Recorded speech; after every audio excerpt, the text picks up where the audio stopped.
हूं चित्रा त्रिपाठी। शाम के 5 बजने वाले हैं और ये वक्त है आपके पसंदीदा कार्यक्रम दंगल का।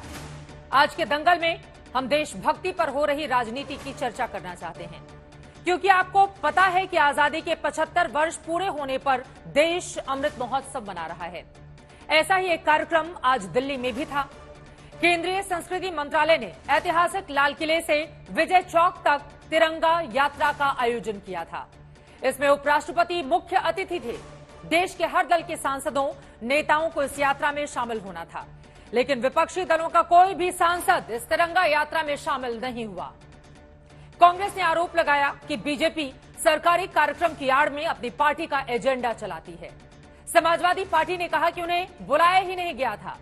समाजवादी पार्टी के सांसद शफीकुर रहमान बर्क ने तो यह भी कह दिया कि वो हर घर तिरंगा फहराना जरूरी नहीं समझते।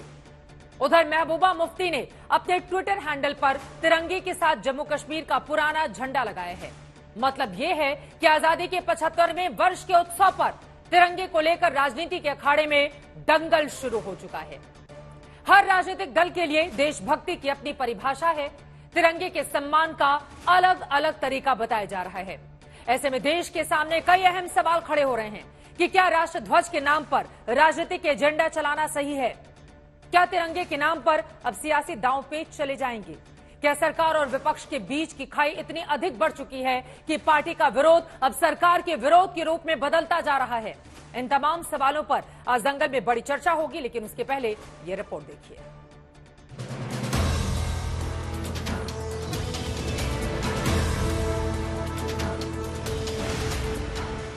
देश आजादी का अमृत महोत्सव मना रहा है। तिरंगे की शान, सम्मान और श्रद्धा में जगह जगह कार्यक्रम हो रहे हैं। केंद्रीय संस्कृति मंत्रालय की ओर से दिल्ली में भी लाल किले से विजय चौक तक तिरंगा बाइक रैली का आयोजन किया गया था। उपराष्ट्रपति वेंकैया नायडू ने बाइक रैली को हरी झंडी दिखाई और सैकड़ों की संख्या में बाइक सवार सांसद, मंत्री, विधायक, नेता और कार्यकर्ता इस रैली में शामिल हुए। राज्यवर्धन सिंह राठौर से लेकर अनुराग ठाकुर तक और स्मृति ईरानी से लेकर मनोज तिवारी तक तमाम बीजेपी के नेता इस बाइक रैली का हिस्सा बने। सबसे प्यारा दिल्ली की सड़क पर सुबह माहौल देशभक्ति में हो चुका था। मनोज तिवारी ने तो तिरंगे की शान में कुछ गीत भी गुनगुनाए। दुनिया की शान है ये तिरंगा, अपना अपना अभिमान है, भारत हमको जान से प्यारा है। लाल किले से विजय चौक तक तिरंगा यात्रा पूरी हुई, लेकिन देशभक्ति और तिरंगे के लिए शहादत देने वालों को याद करने के लिए आयोजित इस यात्रा में विपक्ष का कोई भी नेता नजर नहीं आया। राहुल गांधी ने ट्विटर पर लिखा कि देश की शान है हमारा तिरंगा, हर हिंदुस्तानी के दिल में है हमारा तिरंगा। प्रियंका गांधी वाड्रा ने लिखा, विजयी विश्व तिरंगा प्यारा, झंडा ऊंचा रहे हमारा।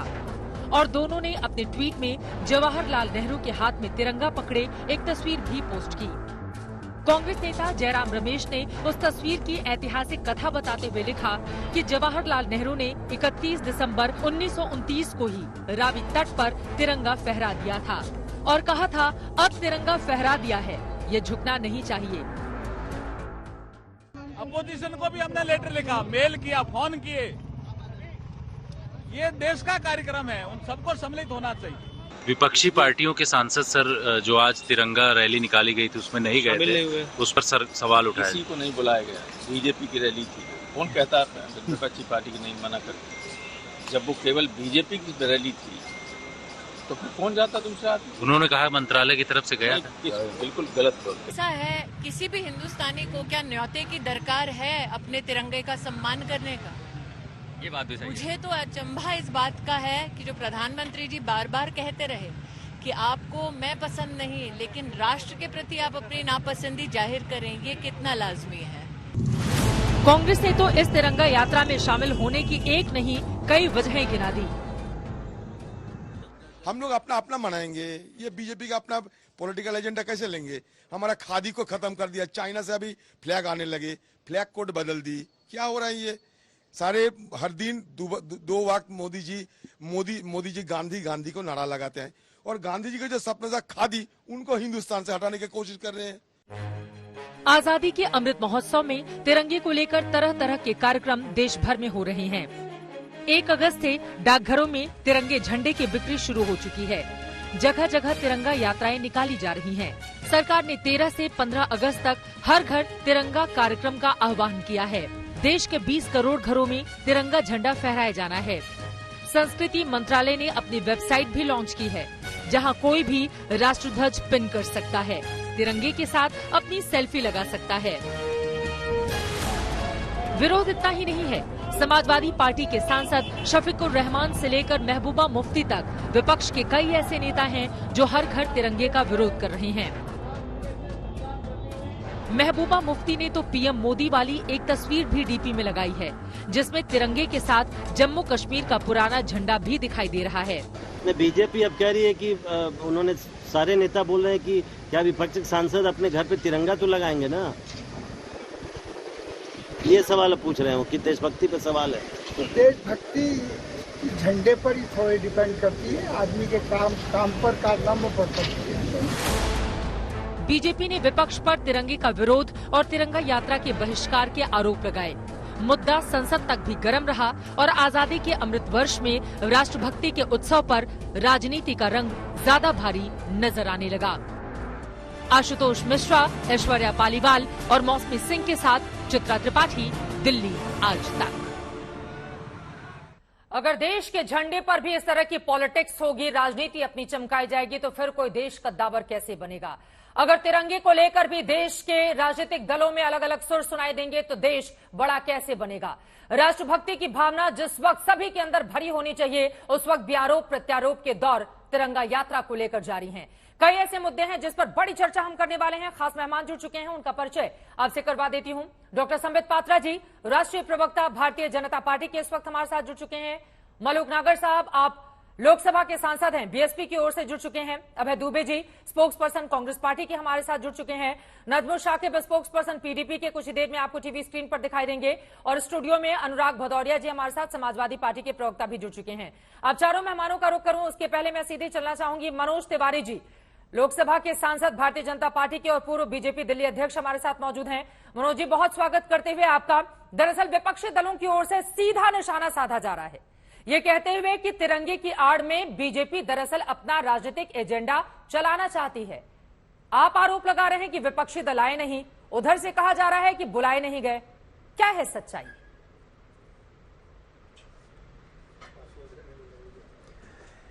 चित्रा जी, आज इतना गर्व का दिन है। आज लाल किले से एक तिरंगा यात्रा निकलती है और उसको हरा झंडा दिखाते हैं देश के महामहिम उपराष्ट्रपति वेंकैया नायडू जी।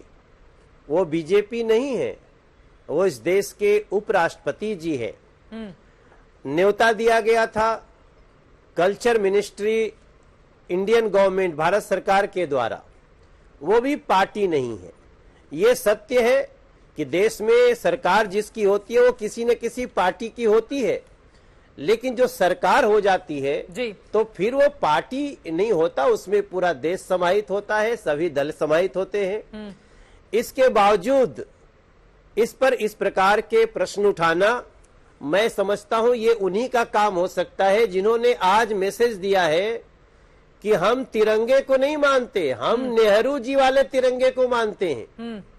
नेहरू जी के बाद जो तिरंगा है उस पे उनका विश्वास ही नहीं है।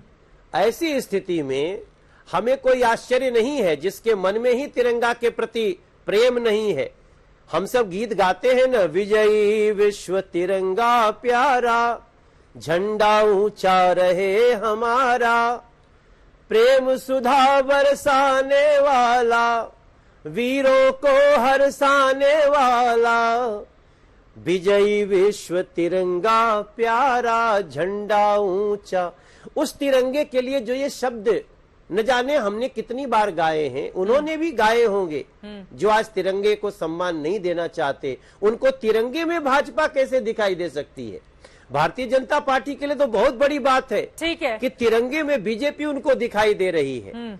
लेकिन मैं मानता हूं कि आज जो लाल किले से इंडिया गेट जुड़ा है और इंडिया गेट से जो दरवाजे से हम घर घर तिरंगा लेकर के निकलेंगे, ये शायद राहुल गांधी जी जैसे लोगों को आज हीरो बनने का मौका था, उन्होंने मिस कर दिया। ये देश पूछेगा, आपके जवाब उनको कार्यक्रम में देना होगा। आकर वो हीरो कैसे बन जाते? और यहाँ पर तो सत्ता पक्ष के लोगों को ही बुलाया गया था ना, सीधे सीधे, चाहे वो राम गोपाल यादव हो, चाहे वो दूसरे विपक्षी दल हो। वो आपके ऊपर आरोप लगा रहे हैं कि बीजेपी के लोगों को बुलाया गया था, वो वहां पर पहुंच गए। और बीजेपी और सरकार आज की तारीख में अलग अलग बिल्कुल नहीं है।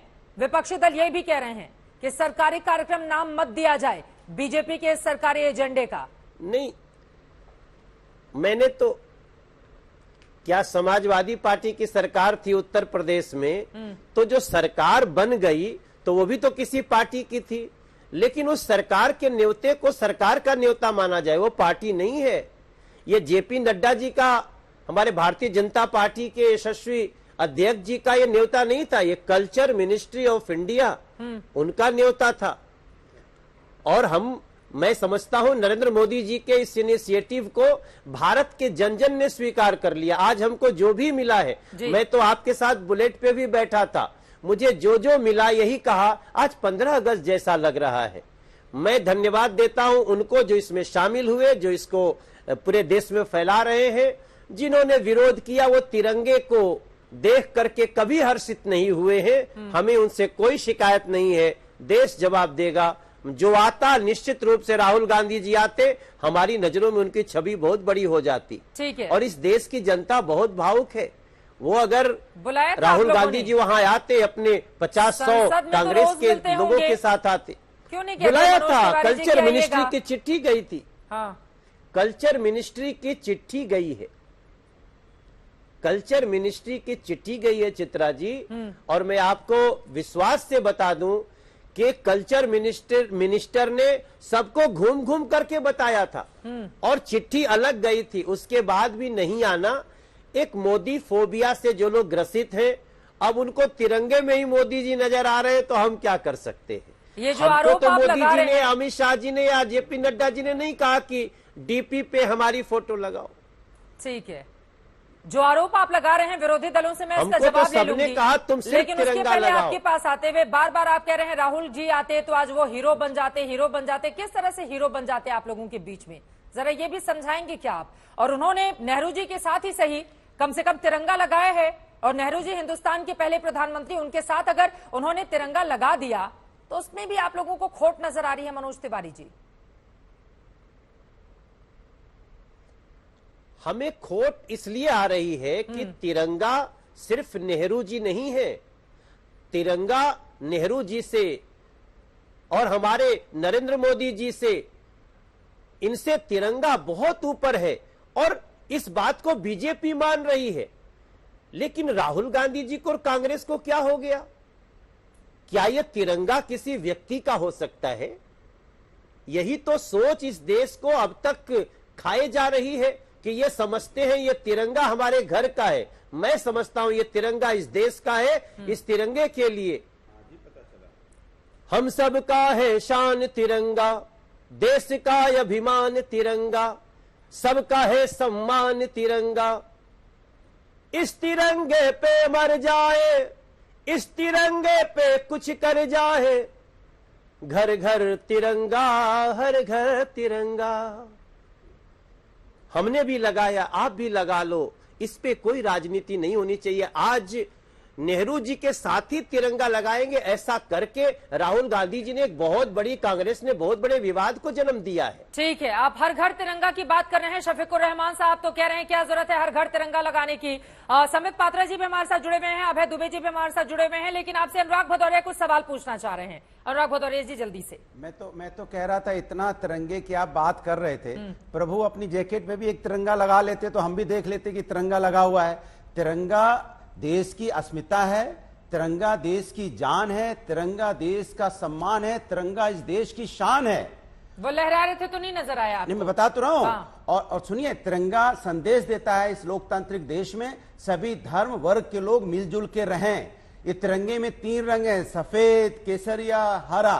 इसका मतलब होता है कि यहाँ पे इस देश के अंदर में भाईचारा है, भाईचारे के साथ रहें। और सुन लीजिए, नागपुर से कानपुर तक जो लोग एक कलर का झंडा लगाना चाहते हैं, इस देश में सिर्फ लहराएगा तो तिरंगा लहराएगा, एक आप भी कलर तो का झंडा हमेशा कभी हरे नहीं और काले लहराएगा। रंग में ही नजर आते हैं। किसमें? आप भी तो अलग अलग रंगों में दिखाई नहीं देते। नहीं तो हमेशा हरा हरे रंग- कुर्ते नहीं तो में। हरा कुछ कहना रंग- चाह रहे हैं वही मनोज तिवारी जी लहराना आपकी चाहिए बातों पर? अनुराग जी, एक सेकंड। वही लहराना चाहिए। हाँ। जी, तो वही तो कह रहा हूं। हम तो उसी तिरंगे की बात कर रहे हैं अनुराग भाई। आइए 9 तारीख को अनुराग जी, हम उसी तिरंगे की बात कर रहे हैं, लेकिन उस तिरंगे में संबित पात्रा जी बैठे हैं, मनोज तिवारी जी मैं न्योता देता हूं। 9 तारीख को मैं समाजवादी तिरंगा यात्रा निकाल रहे हैं, आइए अब तिरंगा में शामिल होइए। अरे ये चलिए 9 अपना तारीख को अपना लखनऊ में, तिरंगा क्यों? चलिए अभी मैं तो अपना न्योता दे रहा हूँ, क्यों? इन्होंने तो देश का न्योता दिया नहीं, मैं तो तिरंगा न्योता क्यों दे रहा हूँ। नहीं? आप बचाइए मत, एक नहीं सेकंड। चित्रा जी आप बचाइए मत, तिरंगे को बचाइए बांट मत, रहे बचाइए हैं। मत, बचा क्यों रहे हैं? आप बचा आप क्यों रहे हैं? तिरंगे बचा को क्यों बांट रहे रहे हैं? हैं। मैं न्योता दे रहा हूँ, ठीक मैं है। बाकायदा बोल रहा हूँ, ठीक है। फोन करके बोलूंगा। हाँ। आप आएंगे, एक मिनट सुनिए, मैं फोन करके ही बोलूंगा, आपके समाजवादी घर भी आऊंगा। तिरंगा 9 कहाँ से तारीख आ को गया संबित अनुराग जी? पात्रा,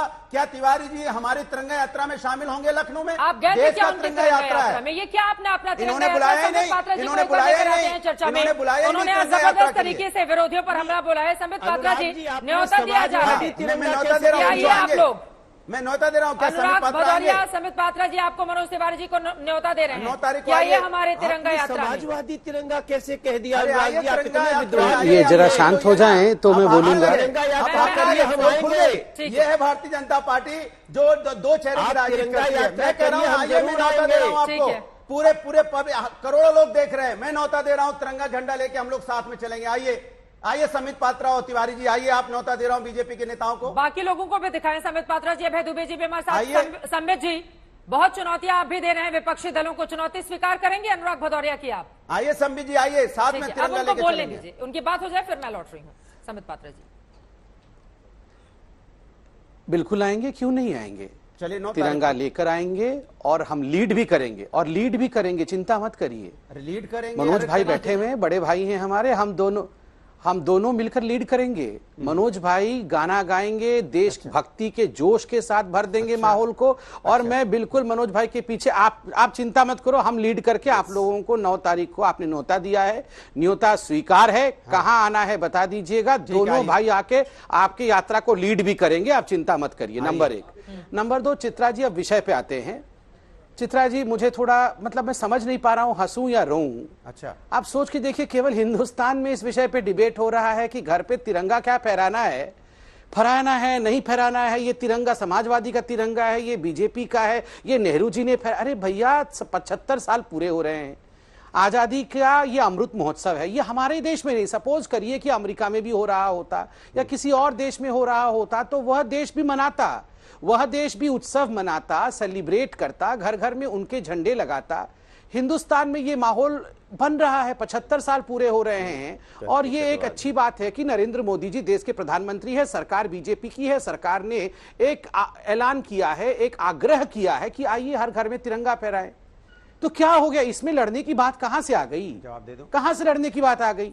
और मैं देखिए, आप यहां मनोज जी बैठे हुए, मैं बैठा हुआ हूं, आपने हमें न्योता दिया है ना कि समाजवादी की रैली में आइए और समाजवादियों को आप तिरंगे रैली में आप भाग लेके दिखाइए। मैं बताता हूं, हम दोनों भाई आएंगे, आप माइक वहां व्यवस्था करिए, गाड़ी की व्यवस्था करिए, तिरंगा हम लेकर आएंगे, और मैं आपको बताता हूं हम 10,000 तिरंगा भी लेकर आएंगे, और 10,000 तिरंगा आपको देंगे। गाड़ी में आप अखिलेश जी को बैठाइए, साहब आएंगे तिरंगा यात्रा में। नहीं गाड़ी नहीं, हम वो सब नहीं मांग रहे, हम बोल रहे हैं आप अखिलेश जी को गाड़ी में बैठाइए, अपने लिए नहीं मांग रहे हैं, हम अपने लिए नहीं मांग रहे हैं। आप अपने कार्यकर्ताओं को बुलाइए, हम तो आ जाएंगे। सुनिए, मेरी बात पूरी हो जाए।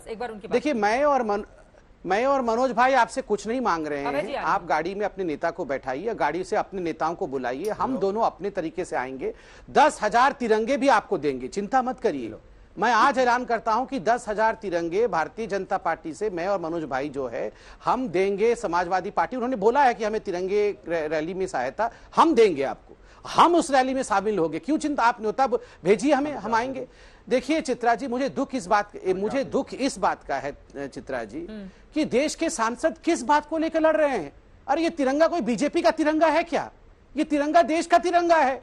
और अनुराग भदौरिया भाई, आपको तो मैंने तिरंगे के एक ही रंग में देखा है, हरा रंग बहुत महत्वपूर्ण है, मगर आप तो हमेशा ही हरे हरे रहे हो, मैंने तो आपको एक दिन भी भगवे रंग में देखा नहीं है, एक दिन भी सफेद रंग में देखा नहीं है।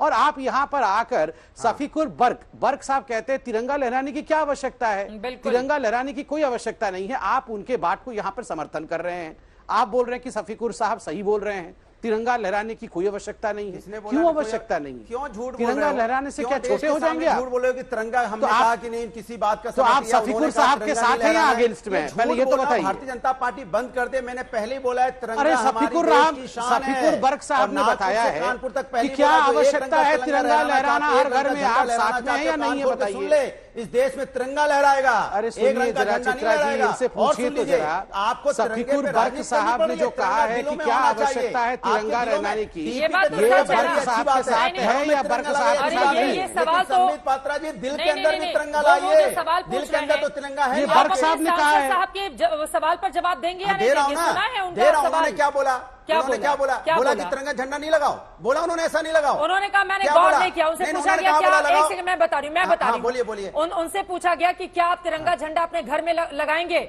उनका सीधा सा जवाब था मैंने गौर नहीं किया। उसके बाद उनका दूसरा जवाब, एक सेकंड, जब पूछा उन्होंने कहा कि तिरंगा झंडा क्या जो पार्टी का झंडा होता है वो हम अपने घर पे लगाते हैं। फिर उनसे पूछा गया कि तिरंगा झंडा नहीं लगाएंगे, वो कहेंगे लगाइए आप ऑफिस में, मुल्क अपने ऑफिस में लगाए। पूछा गया क्या आपका मुल्क नहीं है, तो बोलते क्या है मुल्क तो है लेकिन हम विपक्षी दल हैं। ये कौन सा जवाब हुआ? विपक्षी दल होना कौन सी गुना है?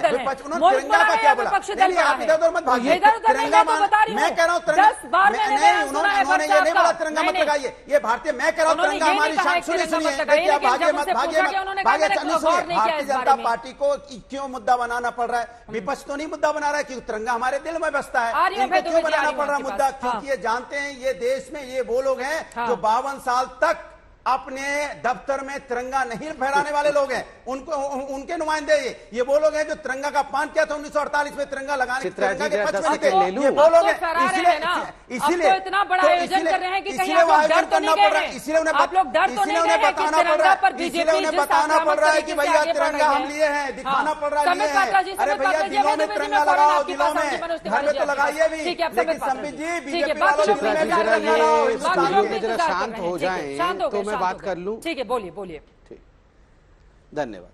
चित्रा जी, आप देखिए, केवल ये पहली बार ऐसा मौका नहीं आया है कि जब तिरंगा को लेकर यहाँ पर बवाल मच रहा है और तिरंगा को लेकर यहाँ डिबेट हो रहा है। जब हिंदुस्तान की आर्मी ने सर्जिकल स्ट्राइक कर दिया था उस समय भी इस प्रकार का डिबेट हो रहा था। अरे प्रूफ करो, हमें यहाँ सबूत दिखाओ कि सर्जिकल स्ट्राइक हुआ, एयर स्ट्राइक हुआ, तो फिर हमको सबूत दिखाओ, हमारे को प्रूफ दिखाओ कि एयर स्ट्राइक हो गया। मैं आपको बताता हूँ, कल अमेरिका ने ये अल जवाहिरी को मार दिया।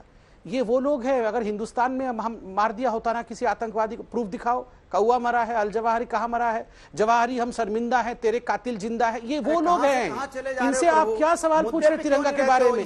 अरे आप ऐसे ही हैं, अरे आप ऐसे ही हैं, आप ऐसे ही हैं, आप ऐसे ही हैं, चिंता मत करो। आप तिरंगा नहीं फहराओगे तो उसका अर्थ नहीं है तिरंगे का महत्व नहीं रहेगा। आप तिरंगा नहीं फहराओगे उसका अर्थ नहीं है तिरंगे का महत्व नहीं रहेगा।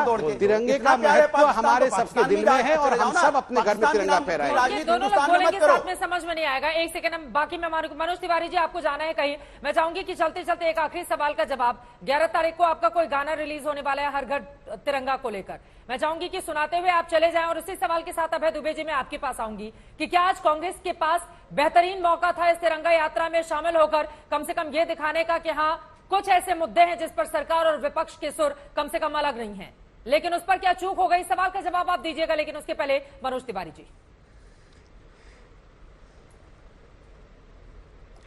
मैं निश्चित रूप से चित्रा जी, जैसा कि अभी अभी हमारे बीजेपी के यशस्वी प्रवक्ता और वो हर विषय पे जिस प्रकार की पकड़ रखते हैं, उनकी एक एक बात, जैसे उन्होंने कहा संबित पात्रा जी ने, हम भी चलेंगे। अनुराग जी, आप इसको समाजवादी तिरंगा यात्रा नहीं कहेंगे, हमने इसको भाजपा का तिरंगा यात्रा नहीं बोला। तिरंगा यात्रा हम निश्चित रूप से आएंगे जब हमारे मन से निकलता है ना कि मेरे देश की शान तिरंगा, मेरा अभिमान तिरंगा, हम सब की शान तिरंगा, हम सब की जान तिरंगा, आओ मिलके हम तिरंगा हाथ में लहराए हैं, घर घर में तिरंगा, हर घर में तिरंगा, मेरा सर है तिरंगा, हर घर में तिरंगा।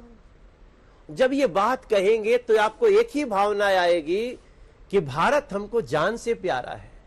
आइए हम सब मिलकर के सारे बहस के बावजूद तिरंगे का सम्मान करें, घर पे तिरंगा लगाएं, ये तिरंगा किसी पार्टी का नहीं है, देश का है।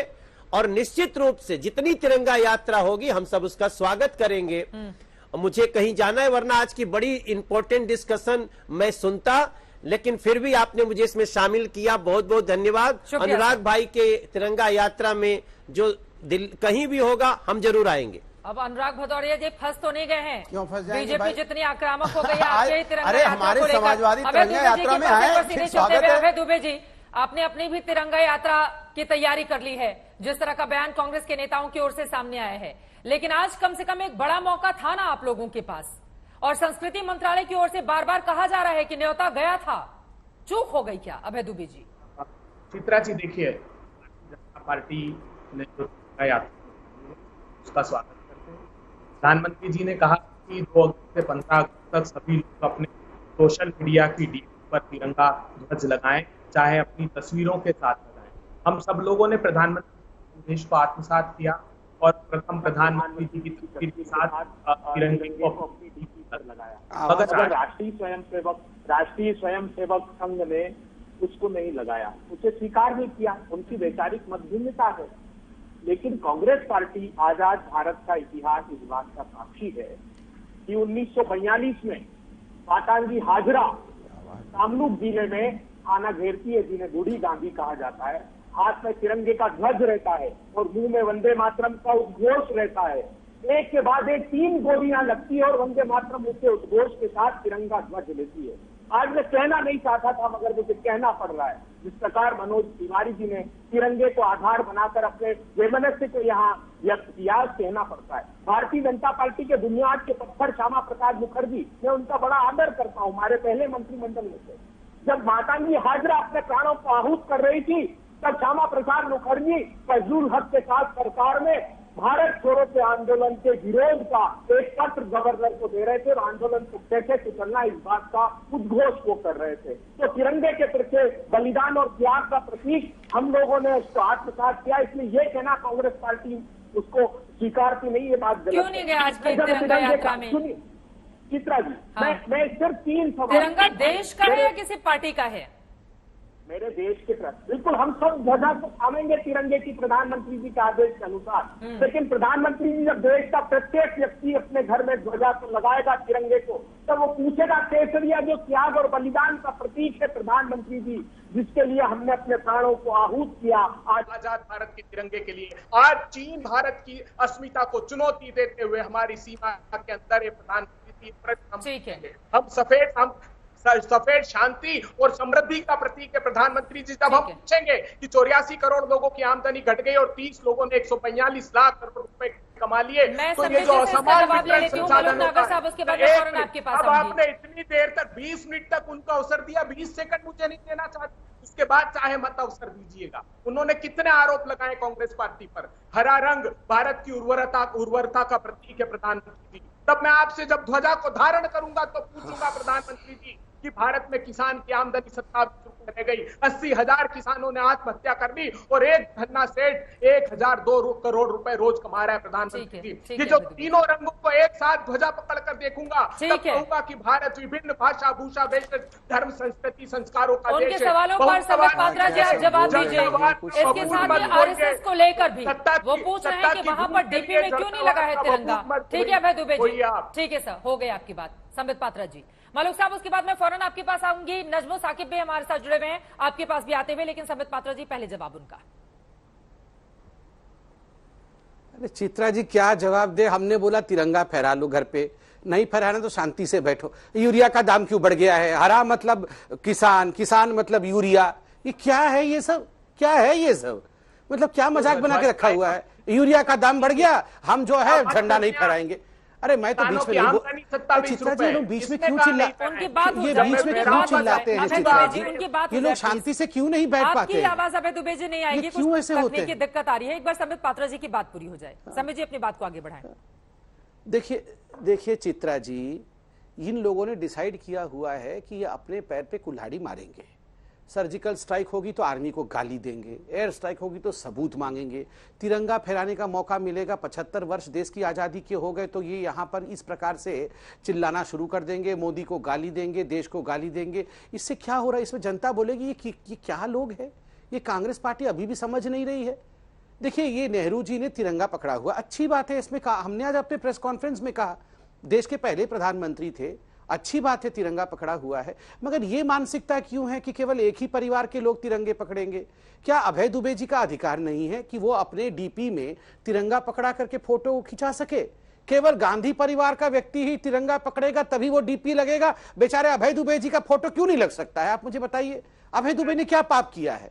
देखिए, यहाँ देश आज कितना आगे बढ़ चुका है। यहाँ पर एक आदिवासी महिला देश की राष्ट्रपति बन सकती है, एक सबसे पीछे खड़े पायदान में महिला, साधारण परिवार से आई महिला देश की राष्ट्रपति बन सकती है। केवल नेहरू जी और उनका खानदान ही तिरंगा पकड़ के रहेगा, केवल उनके खानदान का ही डीपी लग सकता है, मगर तिरंगा भी लगाना है, मगर वो खानदान के साथ लगना है। अभय जी, ठीक है, आप नेहरू जी का सम्मान हम भी करते हैं, मगर आप अपनी डीपी लगाइए ना, आप भी तो तिरंगा पकड़िए। कब तक ये गांधी परिवार को पकड़ के रखवाइएगा? और दूसरी बात, किसने पहले लगाया? कौन आज से 50 साल पहले किसने तिरंगा लगाया, किसने नहीं लगाया? सोनिया गांधी जी अपने बचपन में अपने घर पे तिरंगा लगाती थी कि नहीं? ये सब विषय में डिबेट करके क्या लाभ है? ठीक है, अभी लगाइए ना आराम से। हमारे साथ इंतजार में है, जल्दी से अभय दुबे जी उनके सवालों पर जवाब दे दीजिए। वो आप डीपी को लेकर टिप्पणी कर रहे हैं, जल्दी से इस पर 2 लाइन में जवाब सर। देखिए, बहुत निराश हो जाते हैं ये। गांधी नेहरू परिवार नहीं, परंपरा है त्याग और बलिदान की। जब भारत मां अंग्रेजों की बेड़ियों में जकड़ी हुई थी, ये जो भगवा रंग गांधी नेहरू परिवार है, इसका मतलब आजाद भारत को साकार कर दिया। तब से लेकर आज तक हम न सिर्फ ध्वज को धारण करते, बल्कि उसके मूल्यों को, उसकी अस्मिता को भी चरितार्थ करते। हमने कहा ना कि जब एक तरफ 80% भारत की आजादी त्राहिमाम कर रही हो और संसाधनों की लूट सिर्फ मुट्ठी भर 20% लोगों को आप घुमा देंगे तो ये प्रश्न पूछा जाएगा। और ये देश की जनता ने तिरंगे के साथ प्रतिपक्ष को दिया। राहुल गांधी का नाम भारत कब से हो गया? मत होइए आप पूछिए प्रधानमंत्री जी क्या प्रतिबंध लगाएंगे चीन से झंडे को आयात करने का? क्या हम खादी का झंडा क्यों था? क्योंकि वो स्वावलंबन का क्या बोलते रहते हैं ये लोग बैठ के? अरे अपने घर में झंडा नहीं लग सकता है? शांति से घर में बैठ के पिक्चर देखो। इतना यहाँ पर प्रेस कॉन्फ्रेंस करके झंडा के विरोध में बोलने की क्या आवश्यकता है? महोत्सव के समय उनको ये निर्णय साल भर पहले नहीं ले सकता था कि हर घर में हम खादी का तिरंगा फहराएंगे? संकल्प कीजिए। प्रधानमंत्री जी की बात मानते तो 80% लोगों को अगर इस अमृत काल में विषपान कराया जाएगा तो ये सवाल पूछे जाएंगे। ध्वज को धारण करने का सही अर्थ यही है। ये विषपान हो रहा है, विषपान का ये सिम्टम है। ये बीच में बोलते रहेंगे, नॉन स्टॉप बोलेंगे, रुकेंगे नहीं। अभय दुबे जी, अब बाकी मेहमानों के पास आते हुए, मलूक नागर साहब सीधे आपके पास आते हुए, बहुत सारे मुद्दों पर मैंने देखा है कि सरकार का समर्थन करते हुए आप नजर आते हैं, विरोधियों पर निशाना साधते हुए। लेकिन बीएसपी के लोकसभा सांसद होने के नाते अगर आपको भी संस्कृति मंत्रालय ने आमंत्रण पत्र भेजा था इस कार्यक्रम में शामिल होने के लिए, क्यों नहीं पहुंचे फिर आप? चित्रा जी, पहले तो मैं आपकी बात से सहमत नहीं हूं कि हम साथ नजर आते हैं, या हम जो सही मुद्दे हैं देश हित में और जनहित में, हम सही बात को सही कहते हैं, गलत बात को गलत कहते हैं। तो आज अगर हम इस पे चर्चा कर रहे हैं तो हमें जनवरी 2004 में जाना पड़ेगा वापस, जब एनडीए की सरकार थी, बीजेपी की सरकार थी। तो जब क्या बात थी कि नवीन जिंदल जी को सुप्रीम कोर्ट में जाना पड़ा था झंडा तिरंगा लगाने के लिए अपने घर पे, और ऑनरेबल सुप्रीम कोर्ट से इसका ऑर्डर लेना पड़ा था। तो आज अगर जब कांग्रेस के सांसद जब उस समय सुप्रीम कोर्ट से ऑर्डर ला रहे हैं, तो जब बीजेपी कहाँ थी? और आज कांग्रेस उस चीज को क्यों नहीं आगे बढ़ के अपने हाथ में रखती? आजादी के समय कांग्रेस का वर्चस्व था, तो आज इनको मुद्दा क्यों दे दिया? आप भी गाड़ी चलाते हुए नजर आते, मोटर बाइक, हाथ में तिरंगा थामे, आपके पास तो मौका था ना, आप क्यों चूक गए? बीजेपी कांग्रेस की बात छोड़िए, तिरंगा यात्रा तो कार्यक्रम सरकारी था ना? बुलाया नहीं बुलाया था हमको, नहीं बुलाया। चित्रा जी, हमको किसी ने नहीं बुलाया था। सही है, बिल्कुल। आपको संस्कृति मंत्रालय का कोई लेटर, कोई चिट्ठी नहीं मिला? करते हैं, जनहित में काम करते हैं। इस वक्त एक बड़ी खबर आ रही है, उसके बाद में फौरन लौटी हूं मेहमानों के पास। दिल्ली में नेशनल हेराल्ड दफ्तर को सील किया गया। इस वक्त की बड़ी खबर, राजधानी दिल्ली में नेशनल हेराल्ड दफ्तर को सील कर दिया गया है। आपको बता दें, इस पूरे मामले में राहुल गांधी और कांग्रेस की अध्यक्षा सोनिया गांधी दोनों से ही लंबी पूछताछ हो चुकी है। कल हम सब ने देखा था कि किस तरह से कांग्रेस पार्टी ने जबरदस्त हंगामा किया था। ईडी की कार्रवाई भी पूरे मामले में जारी है और अब की बड़ी खबर, बड़ी जानकारी ये आ रही है कि दिल्ली में नेशनल हेराल्ड दफ्तर को सील कर दिया गया है। अब इसके पीछे की वजह क्या है, जैसे ही हमारे संवाददाता जुड़ेंगे उनसे और जानकारी हम लेंगे। लेकिन आपको बता दें, नेशनल हेराल्ड के मुद्दे पर लगातार बीजेपी को घेरने की कोशिश में कांग्रेस पार्टी लगी हुई है, क्योंकि इसी मुद्दे को लेकर जब बड़े नेताओं से पूछताछ ईडी की टीम ने की थी, उसको लेकर भी जबरदस्त हंगामा किया गया था। और आज तो अधीर रंजन चौधरी ने यहां तक कह दिया तिरंगा यात्रा के मद्देनजर कि कौन देशभक्त है ये सब जानते हैं। देश की आजादी के लिए जो अखबार निकाला गया था उसके खिलाफ क्या घिनौनी साजिश हो रही है, ये भी देखो। नेशनल हेराल्ड को लेकर ही उन्होंने अपनी ये बातें कही थी। फिलहाल आपको बताते चले, नेशनल हेराल्ड के दफ्तर समेत 14 ठिकानों पर छापेमारी की कार्रवाई भी की गई और अब ईडी की इस कार्रवाई को आगे बढ़ाते हुए सील कर दिया गया है। ये बड़ी जानकारी निकलकर सामने आ रही है। दिल्ली में नेशनल हेराल्ड दफ्तर को सील कर दिया गया है। कांग्रेस नेता जयराम रमेश की ओर से ट्वीट किया गया है, नेशनल हेराल्ड का दफ्तर सील कर दिया गया है राजधानी दिल्ली में। अब इसको लेकर यकीनन कांग्रेस पार्टी और ज्यादा हमलावर होगी। कांग्रेस मुख्यालय के पास सुरक्षा बढ़ा दी गई है। कांग्रेस नेता जयराम रमेश की ओर से ट्वीट करके जानकारी दी गई है, नेशनल हेराल्ड का दफ्तर सील कर दिया गया है। कांग्रेस नेता जयराम रमेश की ओर से यह दावा किया गया है। आपको बताते चले, इसके पहले ईडी की टीम ने दिल्ली स्थित नेशनल हेराल्ड के दफ्तर पर छापेमारी की थी। वहीं कांग्रेस अध्यक्ष सोनिया गांधी से ईडी 3 बार पूछताछ कर चुकी है इस मामले में, जबकि राहुल गांधी से घंटों की पूछताछ हो चुकी है। कांग्रेस दफ्तर के सामने की सड़क को ब्लॉक कर दिया गया है। मुनीश पांडे हमारे संवाददाता जुड़ चुके हैं ज्यादा जानकारी के साथ। मुनीश, सील कर दिया गया है दफ्तर नेशनल हेराल्ड का, और क्या जानकारी मिल रही है? मुनीश के पास हम चलेंगे, लेकिन उसके पहले आपको बताते चले, नेशनल हेराल्ड के दफ्तर को सील कर दिया गया है। इस पूरे मामले में ईडी लगातार ताबड़तोड़ कार्रवाई कर रही है। एक तरफ जहां दिग्गज नेताओं से लंबी पूछताछ जारी है, तो वहीं दूसरी तरफ आपको बता दें, ईडी ने कई ठिकानों पर छापेमारी भी की थी, नेशनल हेराल्ड के दफ्तर भी गई थी। कांग्रेस पार्टी ने पलटवार किया था, भारी तादाद में वहां पर नेता पहुंच गए थे, जिसके बाद बीजेपी को निशाने पर लिया गया। अभी कांग्रेस दफ्तर के सामने की सड़क को ब्लॉक किया गया है, हेराल्ड दफ्तर को सील कर दिया गया है। ये बड़ी जानकारी इस वक्त की निकलकर सामने आ रही है। इस पर जल्दी से मुझे लगता है कि एक टिप्पणी, अभय दुबे जी आपकी एक टिप्पणी, नेशनल हेराल्ड के दफ्तर को सील किया गया है। सरकार विचलित इसलिए है कि इलेक्शन कमीशन क्लीन चिट दे चुका है। ईडी स्वयं ने 2015 में और एडिशनल डायरेक्टर ने तो ये तक लिखा रेवेन्यू सेक्रेटरी को कि एमएलए का केस नहीं बता। अभी ये क्यों किया जा रहा है, एक बड़ा खुलासा मैं करता हूं। जो ट्रायल कोर्ट है, ट्रायल कोर्ट में 2016 से सुब्रमण्यम स्वामी जी का केस एविडेंस पर लगा है, लेकिन हर बार वो एक चिट्ठी देते हैं उस तारीख को आगे बढ़ाने की। 12 बार तिथियां तय की गई, लेकिन 7 बार वो अपीयर नहीं हुए। आखिरकार ट्रायल कोर्ट ने कहा, अप्रत्यक्ष रूप से मैं बता रहा हूं, कि आप टाइम क्यों बाय करना चाहते हैं, इनके पास प्रमाण नहीं है। ठीक है सर। सुब्रमण्यम स्वामी हाई कोर्ट जाते हैं और ट्रायल कोर्ट की प्रोसीडिंग्स को स्टे करा देते हैं, 1 साल हो गया है। तो ये विचलित इसलिए है कि ट्रायल कोर्ट में भी इनके पास प्रमाण नहीं है, तो ये क्या करें? तो ये इस तरह की घिनौनी। ठीक है, संबित पात्रा जी से इसका मैं जवाब लूंगी। मुनीश पांडे हमारे संवाददाता जुड़ चुके हैं और यहाँ पर जो नोटिस चिपकाया गया है वो भी नजर आ रहा है। नेशनल हेराल्ड के दफ्तर को सील कर दिया गया है। मुनीश, और क्या बड़ी जानकारी? जी देखिए, कल ईडी के अधिकारी नेशनल हेराल्ड के दफ्तर में पहुंचे थे, वहां पर छापेमारी करने के लिए। इस नेशनल हेराल्ड के दफ्तर में यंग इंडियन प्राइवेट लिमिटेड का एक दफ्तर है। जब ईडी के अधिकारियों ने यंग इंडियन प्राइवेट लिमिटेड के ऑफिस बेयरर्स को बुलाया वहां पर कि हमें यहाँ पर सर्चेस कंडक्ट करने हैं, तो उनका कोई भी अधिकारी आया नहीं। ईडी अधिकारियों को शक था कि अगर जो ऑफिस है वो खुला रह जाता, दफ्तर खुला रह जाता, तो हो सकता है कि वहां पर पहले से मौजूद सबूतों के साथ में छेड़छाड़ हो सकती थी, और इसी वजह से जो ईडी है उसने एक ऑर्डर निकाला हुआ है। ऑर्डर के तहत नेशनल हेराल्ड में स्थित यंग इंडियन प्राइवेट लिमिटेड की ऑफिस को सील कर दिया है।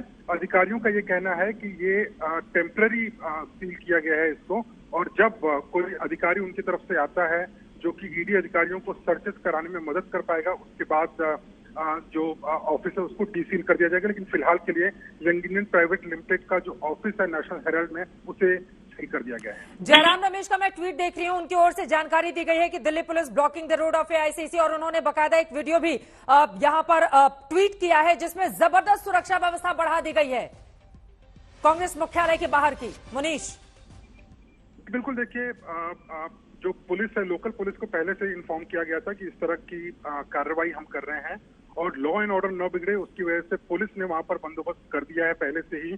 उनको उम्मीद थी कि जैसे कल जब ईडी के अधिकारी वहां पर छापेमारी कर रहे थे तो कांग्रेस के कई कार्यकर्ता वहां पर इकट्ठा हो गए थे और लॉ एंड ऑर्डर की सिचुएशन खराब ना हो, इसके लिए ईडी अधिकारियों ने पहले से ही दिल्ली पुलिस को जानकारी देकर रखी थी कि इस तरह का ऑर्डर हम निकाल रहे हैं और हो सकता है उसके बाद में वहां पर कानून व्यवस्था बिगड़े। और इसी को मद्देनजर रखते हुए जो दिल्ली पुलिस है उन्होंने वहां पर बैरिकेड लगा दिया है ताकि किसी भी तरह का कोई प्रोटेस्ट वहां पर न हो पाए। और मुनीश, एक आखिरी सवाल का जवाब आपसे मैं चाहूंगी, अगर किसी दफ्तर को सील किया जाता है, वो भी ईडी जो इतने दिनों से पूरे मामले की तफ्तीश कर रही है, बड़े नेताओं से पूछताछ, ईडी ने दफ्तर पर जाकर यहां पर नेशनल हेराल्ड के छापेमारी की कार्रवाई को अंजाम दिया, लेकिन अब जब यंग इंडियन दफ्तर को सील किया गया है, नेशनल हेराल्ड बिल्डिंग में यंग इंडियन दफ्तर, इसी को लेकर सोनिया और राहुल गांधी दोनों से पूछताछ की गई है।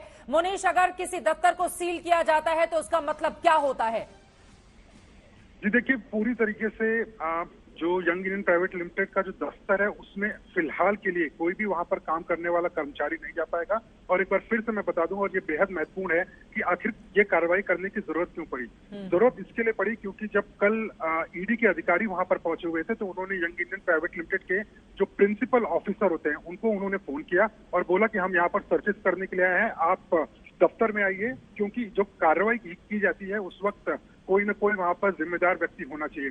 लेकिन कई बार फोन करने के बावजूद भी यंग इंडियन प्राइवेट लिमिटेड से कोई भी उनका आधिकारिक ऑफिस पहुंचा नहीं, प्रिंसिपल ऑफिसर पहुंचे नहीं, जिसके बाद में ईडी ने ऑर्डर निकालकर वहां पर सील कर दिया उस दफ्तर को ताकि वहां पर मौजूद जो सबूत हैं उसके साथ छेड़खानी न हो पाए। और ईडी का ये कहना है कि सबूत इसके लिए महत्वपूर्ण है क्योंकि इस मामले में उन्होंने राहुल गांधी, सोनिया गांधी के अलावा कई लोगों से पूछताछ की है। ठीक है मुनीश, आप हमारे साथ बने रहिए। प्रमोद तिवारी जी इस वक्त हमारे साथ जुड़ चुके हैं, कांग्रेस पार्टी के वरिष्ठ नेता फोन लाइन पर। प्रमोद तिवारी जी, यंग इंडिया दफ्तर नेशनल हेराल्ड की बिल्डिंग के भीतर जो है उसको सील कर दिया गया है, इस पर टिप्पणी आपकी। और चलिए प्रमोद तिवारी जी के पास में चलूंगी, लेकिन उसके पहले संबित पात्रा जी, इस पर आपका रिएक्शन। देखिए चित्रा जी, जहां तक ईडी का सवाल है और क्यों ईडी ने नेशनल हेराल्ड के बिल्डिंग के एक पोर्शन को सील किया, इसके विषय में तफसील से आपके जो रिपोर्टर थे उन्होंने बताया, क्योंकि यह विषय पार्टी का नहीं है, यह विषय जांच एजेंसी का है। अभी आपके रिपोर्टर ने बताया कि यंग इंडिया की कंपनी जिसमें 76% के स्टेक होल्डर सोनिया गांधी और राहुल गांधी है, बार बार ईडी के फोन करने के बावजूद भी कोई भी अधिकारी उनके ऑफिस से नहीं आया ताकि सर्च कंडक्ट हो सके। आप बताइए, ये तो गैर जिम्मेदाराना रवैया है और स्वाभाविक रूप से किसी प्रकार से कोई एविडेंस उसको ध्वस्त न किया जाए, उसके साथ टेम्परिंग न की जाए, इसको ध्यान में रखते हुए आपके रिपोर्टर ने अभी बताया कि टेम्पोररीली उसको सील किया गया है जब तक कि जांच पूरी न हो जाए। यही प्रक्रिया होती है। मेरा तो इतना कहना है, अगर कांग्रेस पार्टी को लगता है कि यह गैर कानूनी है, ये तो वो पार्टी है जो रात को 12 बजे सुप्रीम कोर्ट का दरवाजा खटखटाती है आतंकवादियों के लिए, और ये तो इनके अध्यक्षा और पूर्व अध्यक्ष का विषय है।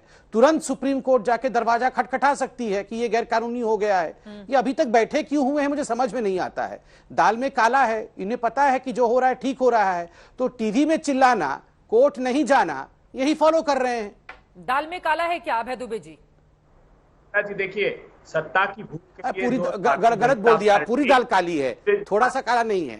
सत्ता के लिए जो भारतीय जनता पार्टी आतंकवादियों को टिकट दे दे, उनसे और क्या अपेक्षा कर सकते हो? ये मेरे पास, मैं आपको एक लाइन पढ़कर बताता हूँ कि मेट्रोपॉलिटन मजिस्ट्रेट समीर विशाल, ये जो ट्रायल कोर्ट में केस चल रहा है ना, इन May 18 order noted this is not serving any purpose but it is in fact delaying the trial. The first date for leading prosecution evidence was 20 फरवरी 2016। तो प्रोसिक्यूशन के evidence पर लगाए 2016 से, और ये बार बार उसको टाल रहे हैं। और अब तो हाई कोर्ट से स्टे ले लिया क्योंकि एविडेंस नहीं है इनके पास। अब जितने सारे दस्तावेज हैं ईडी के पास 2015 से कर रहे हैं। ईडी जांच करेगी ना अभय दुबे जी, जांच करने दीजिए। और ये तस्वीरें, अंदर की तस्वीरें आ रही हैं। अरविंद ओझा हमारे साथ जुड़ चुके हैं। अरविंद, क्या जानकारी, तस्वीरें सामने हैं?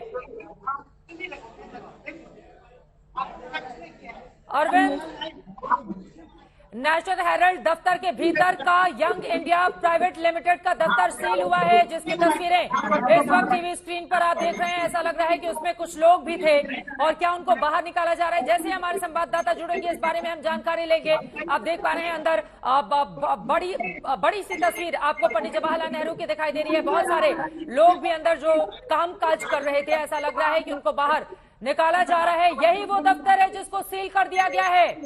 मुझे लग रहा है इस बारे में ज्यादा अभय दुबे जी आप ज्यादा बेहतर बता पाएंगे। तस्वीरें सामने हैं, क्या देंगे जानकारी? और मैं कह रही हूँ ईडी तो अपना कामकाज करेगी ना, ये एक्सक्लूसिव तस्वीरें हैं।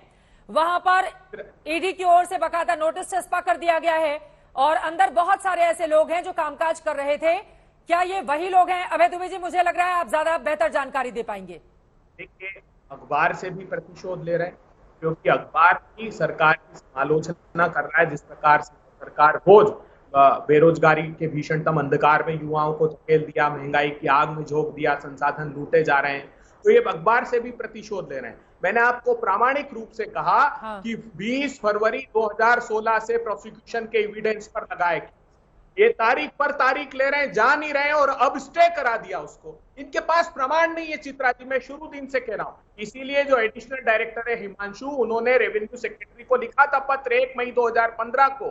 उन्होंने कहा कि पीएमएलए का केस ही नहीं बन सकता, क्योंकि 1 रुपया कोई रिम्यूनरेशन नहीं ले सकता यंग इंडियन कंपनी का कोई भी डायरेक्टर, ना ही उसमें कोई डिविडेंड वो ले सकता है। जब पैसे का ट्रांजेक्शन हुआ ही नहीं तो कैसे पीएमएलए के में कार्रवाई कर सकते हैं? ये पहले दिन से बात है, आज भी ट्रायल कोर्ट में ये बात चल रही है। और जिन हाई कोर्ट के केस का हवाला देते हैं सुप्रीम कोर्ट में, नोटिस हमारी वो नहीं है। नहीं, आप बता दीजिए, नोटिस लगा दिया है, ईडी ने नोटिस लगाया है? कुछ नहीं, कोई नोटिस नहीं लगाया। फिर इस तरह से रोक रहे हैं? हम तो गार्ड है सर, हम तो हमारी ड्यूटी है, हम तो रोकेंगे सर। क्यों रोकेंगे आप? ऐसा क्या कर दिया? मिला हुआ ऑर्डर से क्या ऑर्डर मिला? हम नौकरी नहीं कर रहे, नौकरी इन लोगों की कर रहे हैं। अरे तो बताइए ना, बताइए क्यों मना कर रहे हैं? क्या वजह है? क्या वजह है? हमें जो ऑर्डर मिला ऐसा ऊपर जाने से मीडिया को क्यों रोक रहे हैं आप? ऐसे अधिकारी आए थे, क्या वहाँ नोटिस चिपका कर गए? ऊपर नोटिस नहीं सर, नहीं ऐसा नहीं जाएंगे ना। तो आप देख पा रहे हो यहाँ पर ये गहमा गहमी है और ये नेशनल हेराल्ड का दफ्तर है, जहाँ पर कुछ देर पहले ईडी ने नोटिस चिपकाया है। ये नेशनल हेराल्ड का बिल्डिंग है, आईटीओ का दफ्तर है, जहाँ पर कुछ देर पहले ही, और इसी को देखते हुए कांग्रेस मुख्यालय के आसपास आपको बताऊं, इस बड़ी खबर पर आज तक की नजर लगातार बनी रहेगी।